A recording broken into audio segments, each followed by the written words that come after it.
Coming up on today's episode of the Salesman Podcast.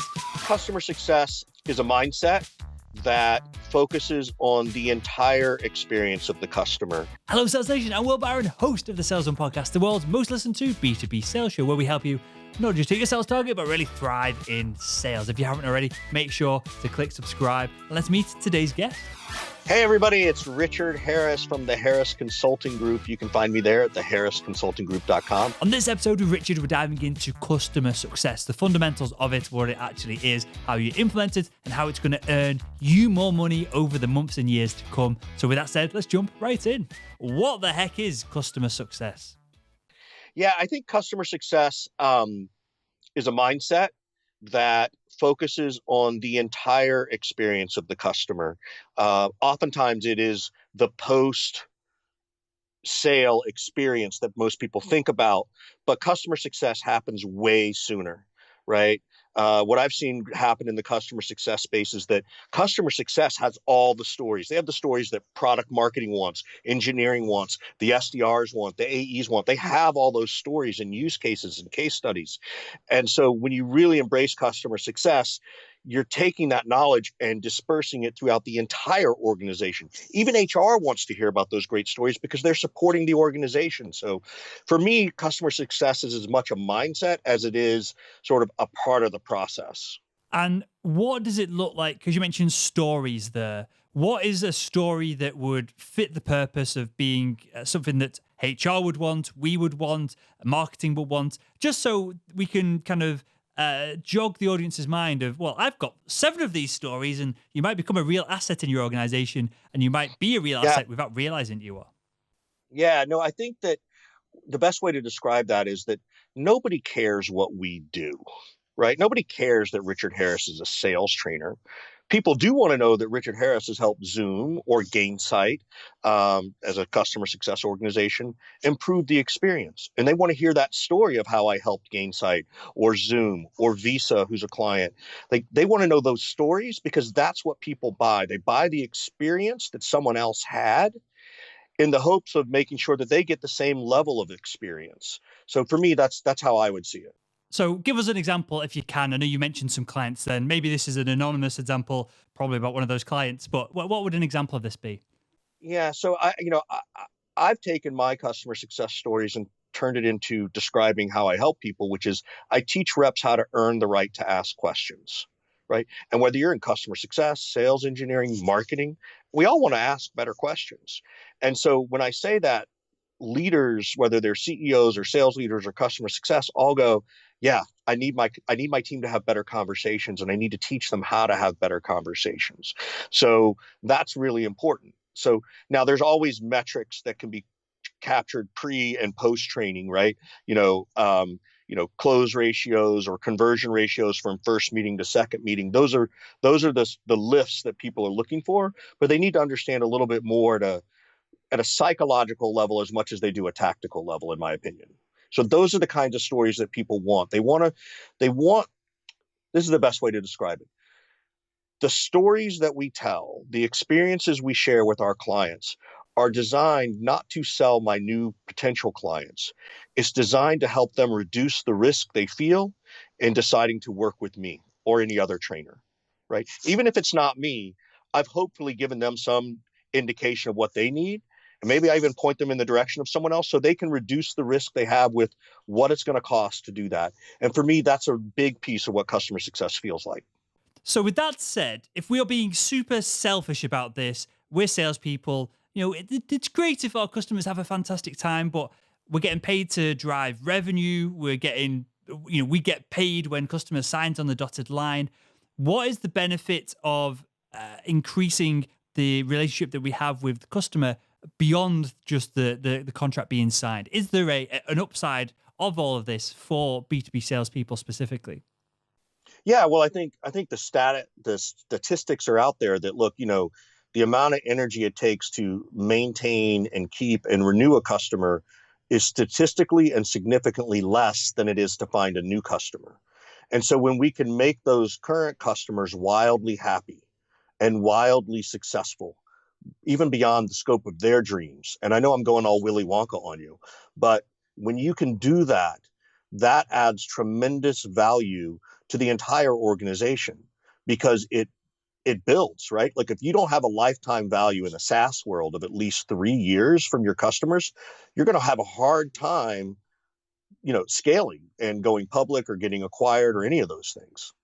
And how does this translate then into perhaps, and I might be putting words into your mouth now, but I don't think I am. I think we're on the same wavelength with this. How does this translate into upselling products, to cross-selling products for me, medical devices, of going from closing a deal with urology and then closing an endoscope deal with gynecology? How does all this, because it's common sense that happy customers are going to talk to each other, but how important is this for the modern B2B sales professional who wants to not just hit their sales target, but for want of better language, effing just smash it?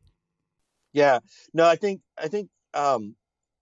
super happy customers will tell one or two people, right? That's not what we're looking for in terms of that. Yes, we want case studies and use cases, and to be honest with you, if that's not written as a default in every single contract you have when you sell them the first time, that they agree to a use case or a case study, you're missing a tremendous opportunity to get more use cases and case studies, and it's a great negotiation tactic. So that if you have to pull it to get something else, well, that's not the worst thing to lose in a contract negotiation. But again, it goes back to what I said earlier. It's those stories. Now, whether they tell the story themselves, either verbally or through a case study or use case, or you get to tell that story because they're your customer or your client, that's what people buy, right? That's what they want. Part of those stories, I think this is part of what you're looking for is, what someone buys you for today, November the 5th or 6th or whatever it is, and how they use us should change 6 months from now. We should find through customer success new ways for them to use the product. They should be coming to us to say, hey, we're doing this and this. Could we do this? Or, hey, we figured out how to do this with your product. And we should make sure people own that, right? And customer success should ask those questions. What else do you want to do? What other challenges are you having? And that's where the cross-sell and upsell stuff starts to occur. The cross-sell and upsell in many cases isn't immediate, right? Like it's not an in-app purchase, like my kids love to buy on Roblox and all those other things, right? Sometimes those in-app purchases take a little bit longer to cultivate because you just got to get them used to using the platform and being wildly successful with their first pain point. So it's not saying, hey, you've bought this, you might like this. It's saying, hey, you bought this on the hypothesis that it was going to do 1, 2, 3 things for you. Has it done them? And if not, I guess, or has it done them? If not, can we solve that? And then what problems do you have on top of it? So I think it goes a little bit different. I think it's like, hey, you've hired us or you bought us to solve these 3 problems. Here's what the next 60 or 90 days are going to look like. We're going to walk you through this process and we're going to make sure that you hit those things. And then after that, and after we've figured out and made sure that they're wildly happy, then we can start to talk about other ideas. And by then they may even come to us with more ideas. How do we engage them? But we'll come back on to, I love this 60 to 90 days. We'll come back onto that in a second because I feel like there should be some kind of roadmap or there's a structure for us to implement this. But leaving that to one side for a second, because that'll take up the rest of the podcast, I think. How do we engage with them after the 90 days? What kind of questions should you give us a few examples earlier on, Richard? But what questions should we be asking to see if they're happy and if we can just help them anymore? Yeah. So I think some of that is about having a strong customer success process, right? So if your goal is to launch someone and get them up and running in 30, 60 or 90 days and then not talk to them for a year, they're going to churn. Yeah. Right. So part of the process and is 1 second, what, for anyone who isn't selling SaaS products, what does churn mean? What is churn? Churn means that they go away, right? Churn means that I haven't talked to them because I'm afraid something bad's going to happen. And in 10 months, when the renewal comes up, I have no context for it. And I'm just praying, my sales strategy at that point is hope and prayer. And I'm just praying they automatically renew and they don't complain when that credit card gets charged or that next invoice comes in, right? Which I think in today's world, it doesn't work that way anymore. The customer has more power. The sales team in the organization has just as much power, but if you fail to execute your power by staying in communication with your customers on a regular basis, you're going to fail and you're going to lose those customers, right? It's that, when you go buy a car, someone calls you and says, 2 weeks later, how was your experience? Blah, blah, blah. It's all cognitive dissonance. So our goal is to make sure people stay with us. So back to the question of 30, 60, 90 days, depending on what you sell and how you sell it, you may have monthly reviews, you may have quarterly reviews, you may have small monthly reviews, and then one big quarterly review. And I think one of the most important things is to obviously talk about what their current success is like. You cannot be unafraid. You have to say this. What challenges is our service or platform causing you? What's not working? Because we need to make sure that we hear that. And it's way better if I ask it than for them to call me and complain about it. So doing those kinds of things, and then making sure you understand their strategic goals over the next 90, 180, 365 days is a really important part of that process, so that those opportunities to ask those questions, which I'll give you in a second, part of your question, you have those opportunities to do it in a meaningful way where you're not in the red zone of, oh my God, if we don't fix their problem, they're gonna leave us. We'll come on to the question in a second, but you said something amazing there, Richard, which I don't want to gloss over. And I've never heard anyone say this on the show before, and that is, and I might be paraphrasing here slightly, what challenges are we, as the provider of the solution, causing you? This is amazing because they might be getting a 80% of value, or if we'll use an arbitrary random number of 80%, they love it. And then there might be a 10% that, this causes this little bit of pain here. Over time, those numbers might shift, right? And then they go, oh, this is causing more of a pain than the problem it's solved. Let's get rid of it. And just asking that question up front allows us to, there might not be a solution to mitigating the problem. There might not. But there might be. And just asking that one question at a time when hopefully they're really happy with you, it makes it easier to ask the question, right? Or it should do. Yeah. So I think, everybody loves to talk about empathy and authenticity in sales. Being authentic means you ask if there's any problems we're causing you, right? And, while we may lose business, we'll gain so much respect as an organization. Those people will like us as human beings. They hopefully would be able to say, look, it didn't work for us because of this, but you know what? They tried. They gave it everything, and unfortunately we couldn't work it out. That's the best way to, break up with your customer, right? It's I don't want to go all celebrity on you, but when they say, well, we still love each other and we care about each other and we're going to co-parent together. And, that's, I know it sounds cheesy, but that's meaningful. Like that is ultimately what we want. And if we don't at least strive for that, we're going to fall short. And I want to ask you some more. I want you to give us some more questions that can go in this 30, 60, 90 day kind of honeymoon period, I guess, after the deal's been done in a second. But just one thing that comes to mind, and this is somewhat of it's a selfish thing, but it might be useful for the audience to give them context. So our self-development platform, it's called the Sales School. We send a series of automated emails that go out, and I've never thought of even considering asking an email of, now that you're involved with the Sales School, now that you're going through all this training, there's a video training, there's other stuff in there as well. I don't want this to be kind of a pitch for that. But for context, that's what it is. And just other stuff and the software involved in it. And you get a copy of this magazine. There's all these kind of things. A question on day, we'll ask you, Richard, what day should this come in of? A question of, what problems have we uncovered or what problems are we causing via the content or the structure of the content, or you really want to invest more time into this, but you can't because of X, Y, Z. What point in the kind of 30, 60, 90 days should I personally be asking a question like that of the audience? Well, I think that's embedded in the 30, 60, 90 days experience, right? Because there's an onboarding process, there's a training process, there's a coaching process to those things. Obviously, a good customer success rep will say, aside from what you bought us for, what are we actually trying to do? Are we helping you do that, right? How have we helped you do that? Or where have we not been able to help you do that?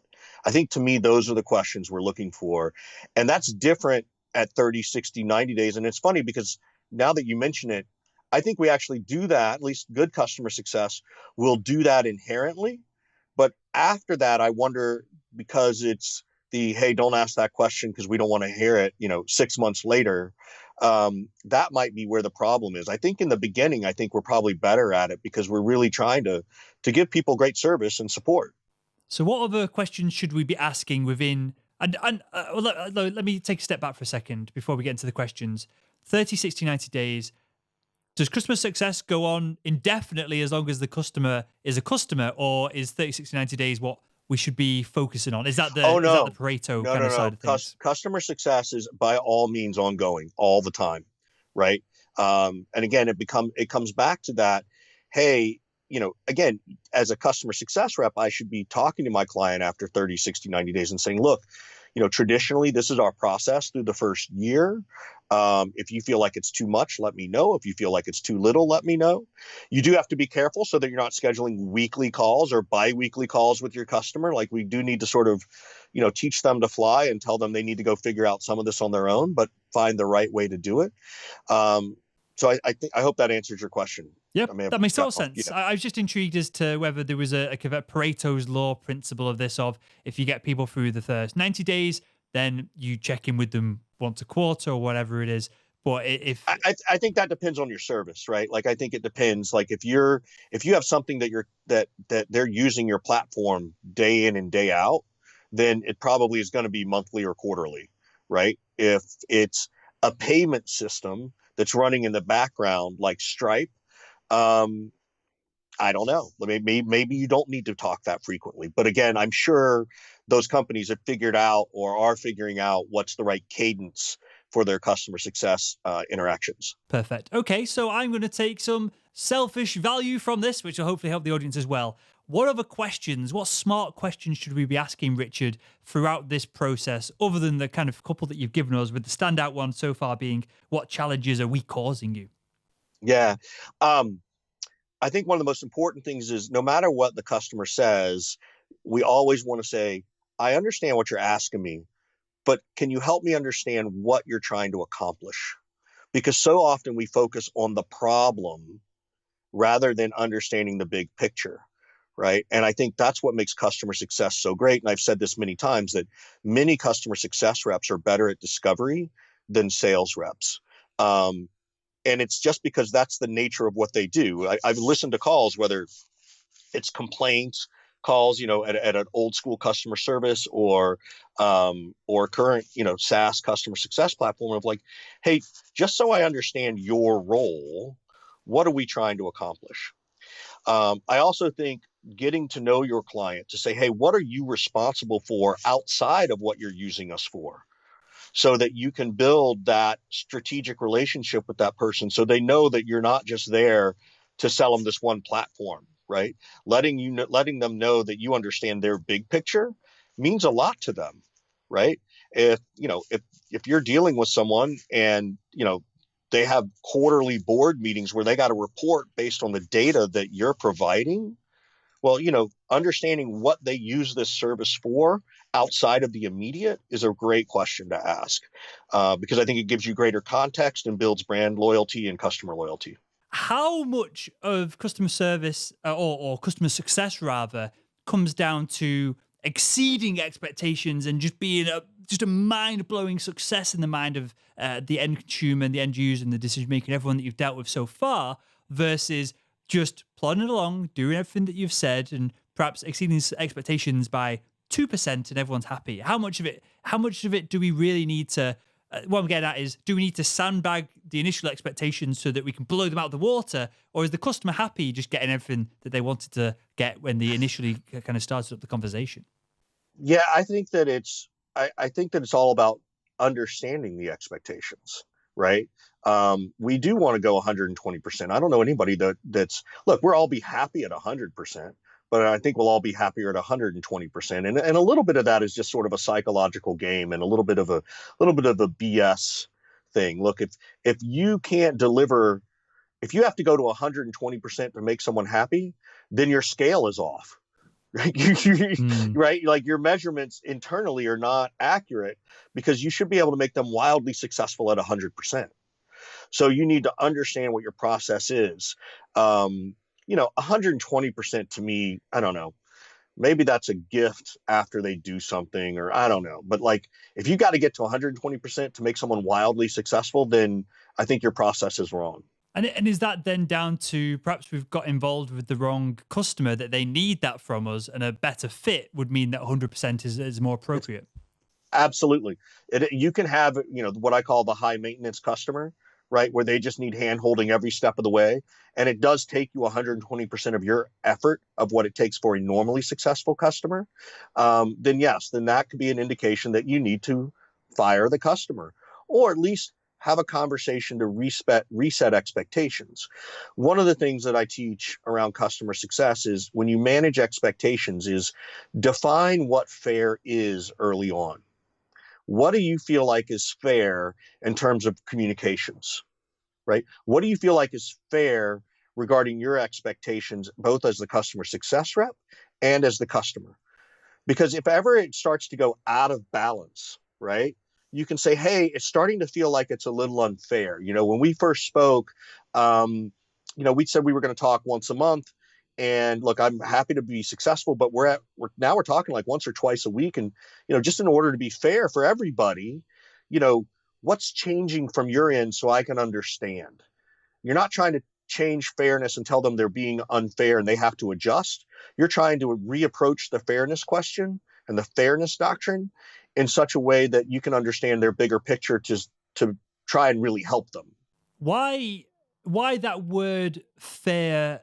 This is me, my northern accent. I have to be careful about how I pronounce things. I would pronounce that, to everyone who's in the UK, they'll laugh their head off. I pronounce that as fair, which obviously is the wrong word in everywhere else. So I'm very conscious of trying to say fair. Why that word fair, Richard? Why that word specifically? Because it seemed like you'd singled out that amongst a couple of other potential ones. Yeah, so there are two F words in sales. One is fairness and the other is feelings. Fairness is a feeling. Do I feel like I'm being treated fairly? And everybody buys on the emotion, right? And I teach this all the time about how to use those two words, about what feels fair. And that word means something. When we define fairness, everybody understands that we know what it's like to be treated fairly. We also know what it's like to be treated unfairly. And so if we've defined fairness early on, and this, I think I learned part of this from Chris Voss in his book, but we now have a reference point to say, hey, wait a minute, it feels like we're starting to lean a little bit in the wrong way when it comes to fairness. And I'd like to just have a conversation about that fairness, not tell you that we have to adjust it. If we need to redefine fairness, that's fine. Let's have that conversation. But right now, that's not what we agreed upon. And I want to make sure that we're both feeling good about the relationship, because again, there's that other F word, feel good about the relationship.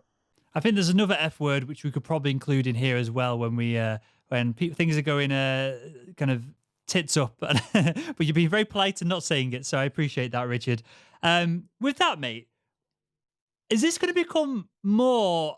And this is, I know the answer to this. Clearly, we all can assume it from the conversation so far, but is this going to become more or less important?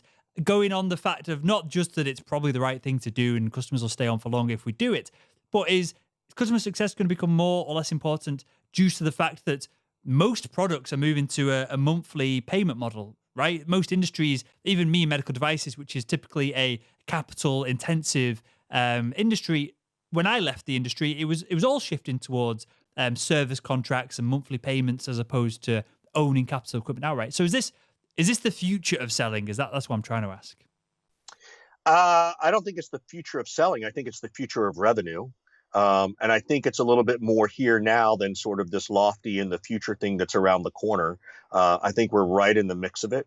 As I talk to companies all the time, they're like, well, we want to go after these customers. These are going to be our 10 best customers. And I'll say, look, let's say you got 3 more of these customers. Could you even support them at a level that you would want them to be supported so that you could get an article written in Forbes about it or whatever, right? Or a case study. And they're like, no, we couldn't handle those 3 people, even if they came in today.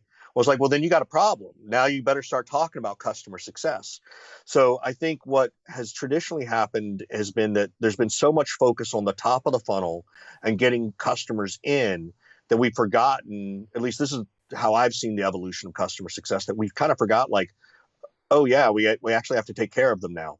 And so I see that coming in way sooner in the early stage startups, like this, making sure you understand how to onboard and make them successful matters. Because like I said, those stories will help you go convert your top of the funnel.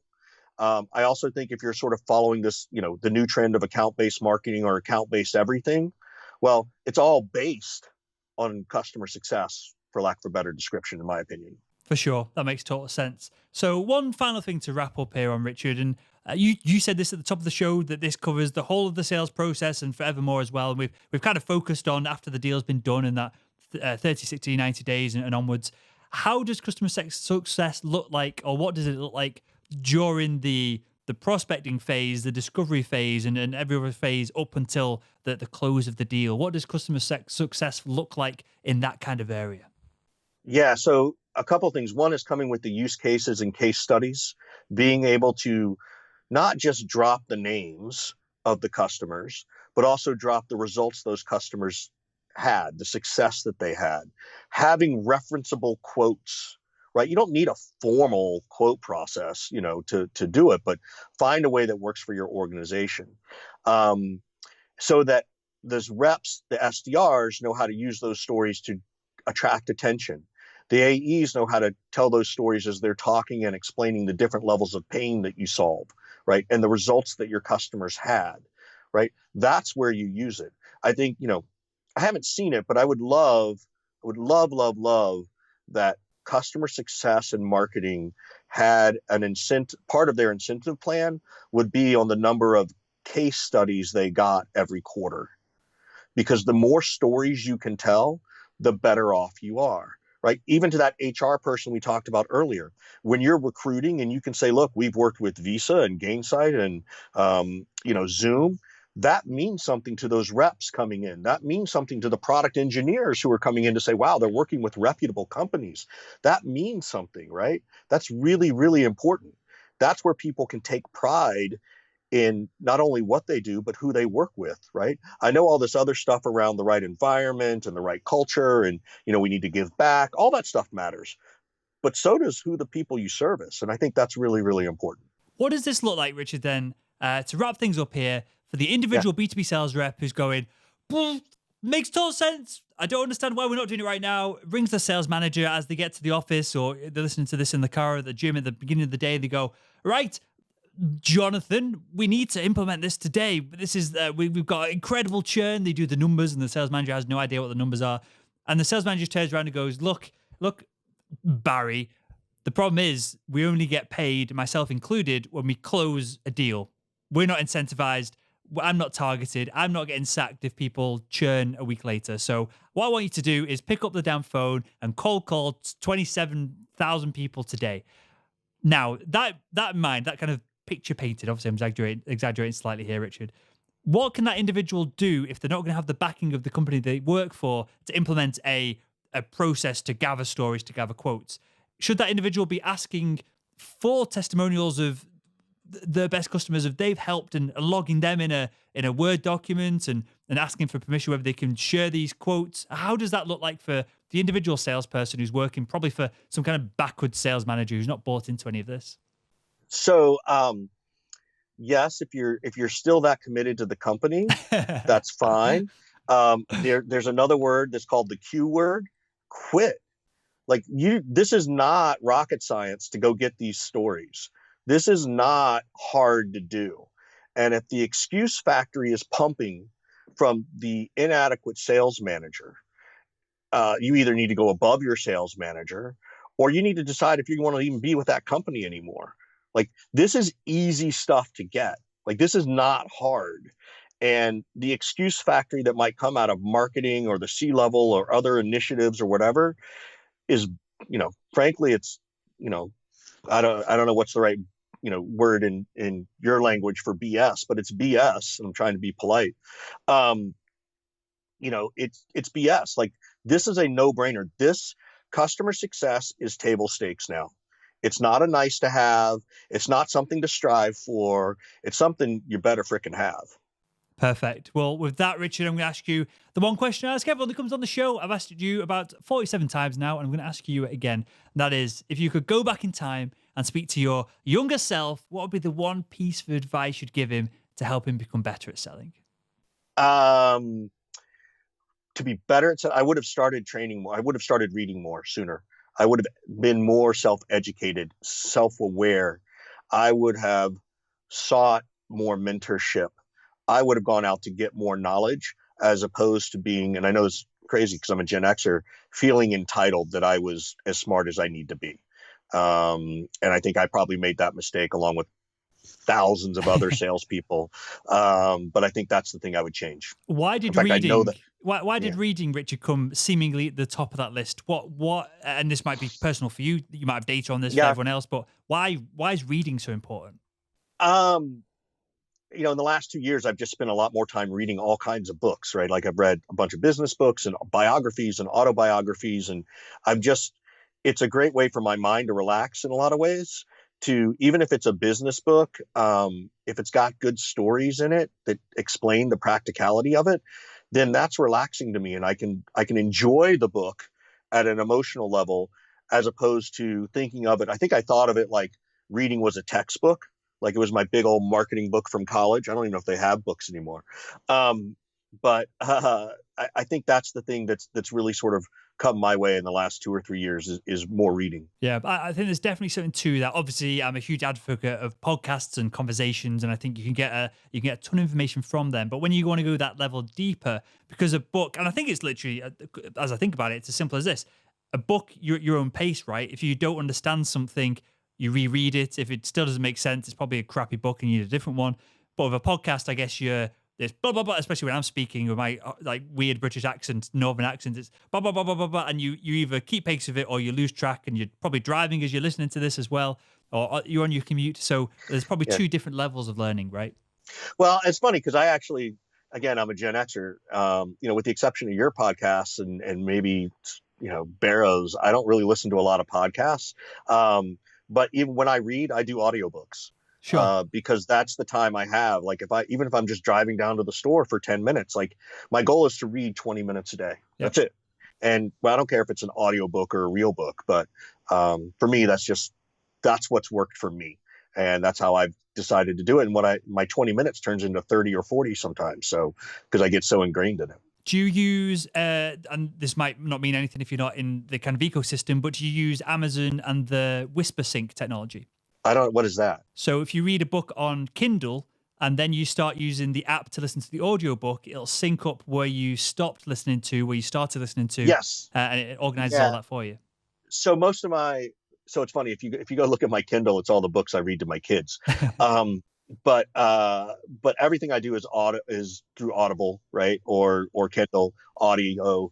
And occasionally, if it's something really good, I'll go do both, and I'll use the highlighting feature in Kindle so that I can then go back and read my notes. Like I think when I read Chris Voss's book the first time, I was like, oh my God, I can't just listen to this. I need to read it while I listen and highlight stuff because again, from a sales training perspective, I really wanted to embrace what I was learning.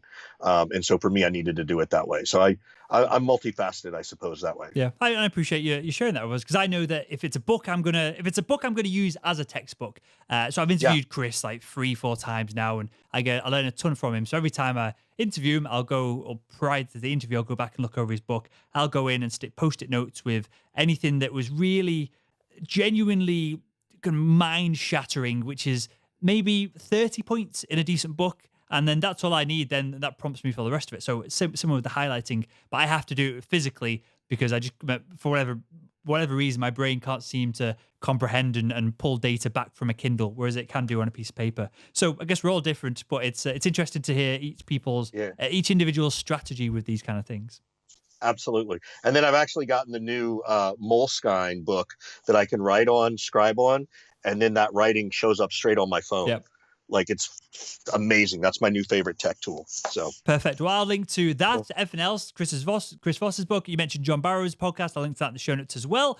Whoa, it's going to be a good 15-20 minutes for me to go through this and pull all that data together, but the show notes for this one will be an epic show notes. With that, Richard, tell us where we can find out more about you. You mentioned Sales Hacker, Harris Consulting Group, and anything else you want to share as well, mate. Yeah. No, I appreciate it. Easiest email is richard@rharris415.com. That's the easiest one to get me at.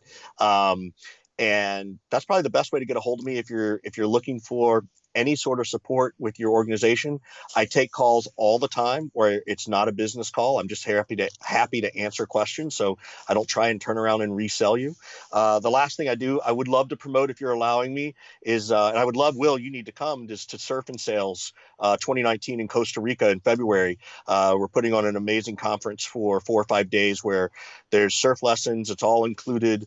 Your food, your drink, your surfing, your lessons, your zip lining, everything. And we spend several hours a day doing content and then several hours a day just relaxing and surfing on the beach in Costa Rica. So, you've always got an invite. We'd love to have you come down and, do live podcasts from there. That would be sweet. Let's see what we can put together. And with that, Richard, I want to thank you for your time, your expertise in all of this. And I will call you out and appreciate you for this, in that every single time you come on the show, it's been a completely different topic. I threw this topic right at you with no preparation on your side before we click record. And that just shows your expertise, mate. And with that, I want to thank you again for joining us on the Salesman Podcast.